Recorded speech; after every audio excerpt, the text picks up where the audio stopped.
Where did I put it? Where did it go? I don't understand. Ah, there's the map. Olive, would you hold that map up for me? No. Turn it around. Turn it around the other way. Okay, good. Ladies and gentlemen, Mr. Edward Gardiner, Canal Surveyor and Engineer. Now, pay attention.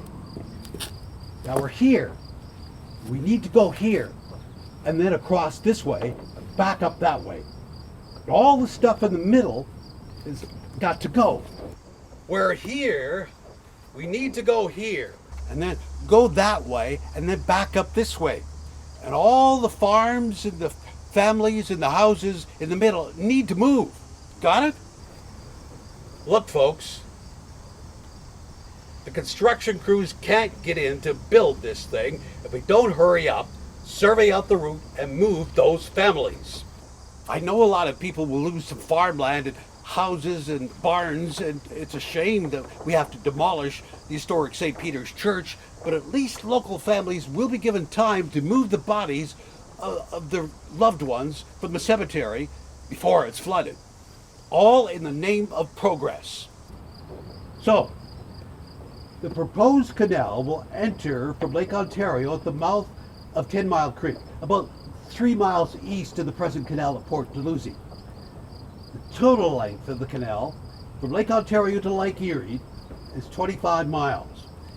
And the distance in level between the two lakes will be 325 feet. Got that in meters? Metric? Ha!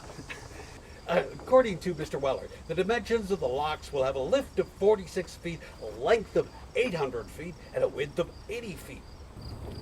The route will need a depth of 25 feet only, but all the stretches will be sunk to the 30-foot level so that the canal can be deepened at a future date and by simply dredging out the reaches. Clear? Crystal, Mr. Weller is my father, so I know quite a lot about the canal. That's enough out of you. Now hold that map up. I don't know how it will work, but Mr. Weller wants a single-leaf lock gate, swinging on a hinge at one side and resting in a notch at the opposite wall. Seems to me he hasn't considered the pressure of the water. Though he's proposing each gate will weigh 1,100 tons, so maybe it'll work. So, you can see how important it is for us to get the people in the way of the construction now out of the way, so that we can get started. What do you mean? Didn't you survey a route that was clear of private property? What? Grantham and St. Catharines is filled with farms and farmhouses and barns and sheds. Of course we had to take the route through some front yards, backfields, and straight through a few front porches. Their land will be flooded too, but it's all in the name of progress. Now, we have all this preliminary work for the Welland Railway to do. Because of our new route, we need to move the Welland Railway from Meryton through Grantham west several hundred feet.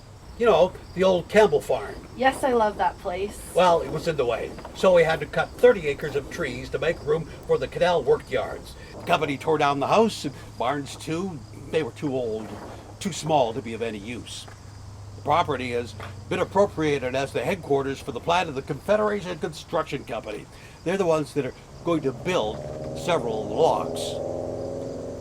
A railway track had to be built in from the NS&T, and several train loads of machinery and equipment have been deposited. Sounds like they have a load of horse teams, dump cars, scrapers, steam shovels, and large and small tools.